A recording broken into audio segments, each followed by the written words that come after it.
Spring budget of 2024, what does it mean for property investors and developers? That's what we're going to cover in this video, so stay tuned. I'm not going to cover all the usual stuff about what they've done with booze, fags, petrol and income tax rates and all of that, because you can find that in the newspapers. This is specifically on how it affects property investors and developers, and there's quite a lot to go through in terms of what changes he's done and also what is I think left out of this budget, which is not too good either. Now, main impact is for people with furnished holiday lettings. If you owned a property in your own name and had a mortgage on it, and you were having it available to let as a furnished holiday letting for 210 days a year, then basically you could claim the mortgage interest as an expense against your tax.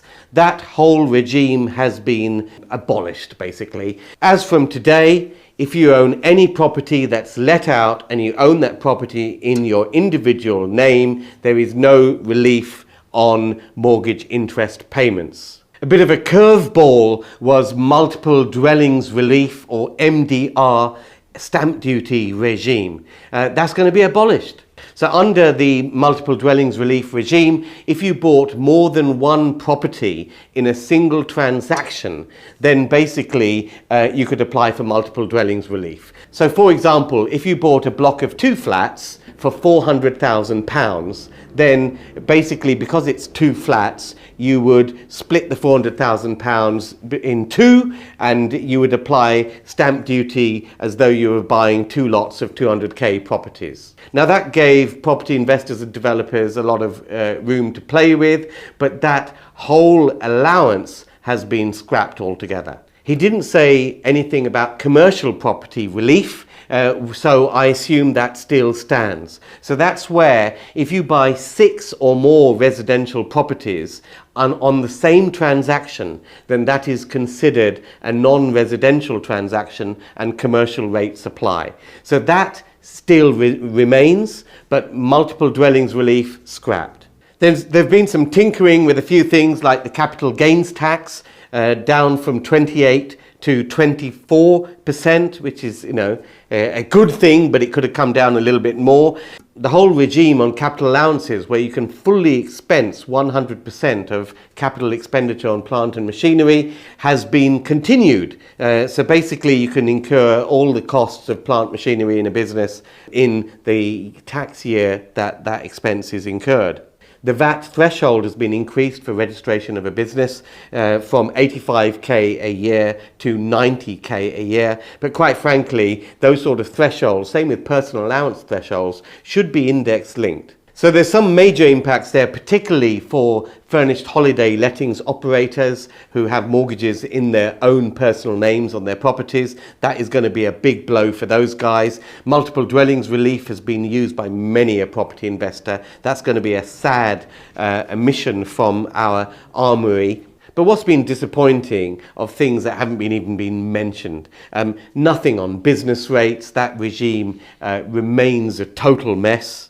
A few months ago, they were banging on about 99% mortgages, where you'd only require 1% deposit, and it was trailed that this would be announced in this budget. There was no mention of that, and there was no mention of that simply because it's been universally panned as a bad idea by everyone.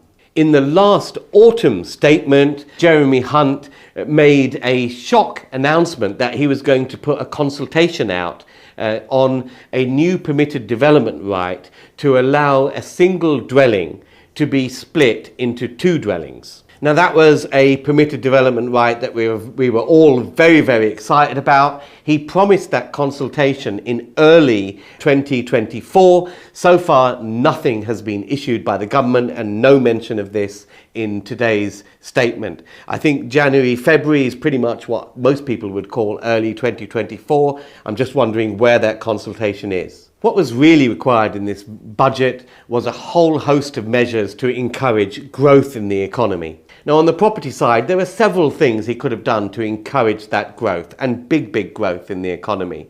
For example, what he could have done was had a reduced flat rate of 5% VAT on householder renovations and extensions.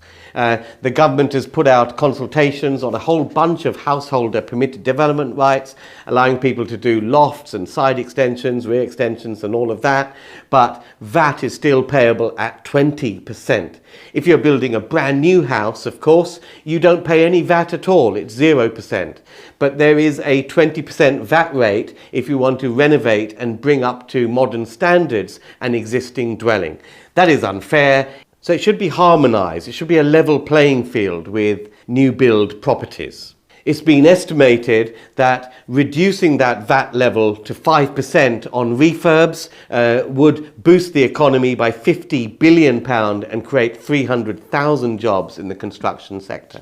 But nothing on that very, very unfair tax, which seems strange, very, very keen to harmonise and level the playing field in terms of the furnished holiday lettings and removing that deductibility of mortgage interest, but no interest in harmonising tax regimes elsewhere. Another thing that always encourages growth is people basically moving around, moving houses, trading up, trading down and all that sort of stuff.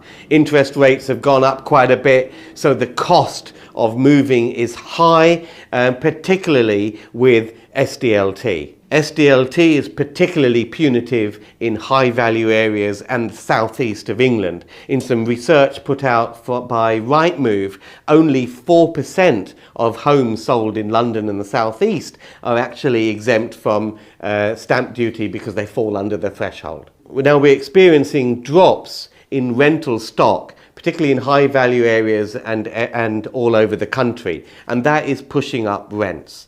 Now, one of the reasons for that is because if anyone wants to buy a property in order to let out, then they pay an additional 3% SDLT surcharge. Now, some modelling done by Capital Economics estimated that if this 3% surcharge was scrapped, it would result in 900,000 new private rented sector homes added to the UK housing stock and a boost to the UK Treasury of 10 billion quid in extra revenue. So what I think is crazy is that there are a whole bunch of things that they could have done, which on the surface might have appeared as a tax cut, but they're not tax cuts. They encourage growth and actually more tax revenue to be collected. So what do you think about what they've done in this budget? How is it going to affect your property investing game?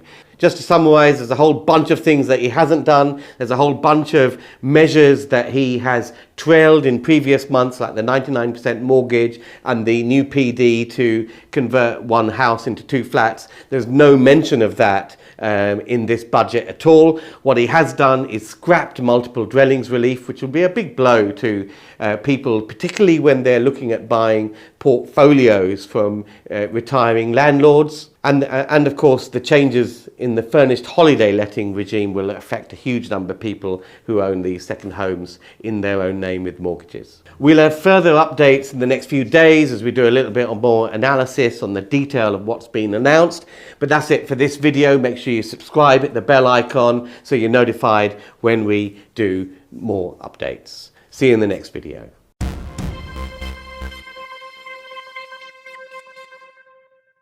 The Baker Street Property Meet is the UK's largest and #1 property investors networking event. The property market is going through monumental change right now, and at Baker Street Property Meet we aim to keep you up to date with the latest tips and tricks and insider tactics to help you keep on top of your property investing game and succeed in these troubled economic times. The Baker Street Property Meet is fundamentally about networking, because it's not what you know, it's who you know.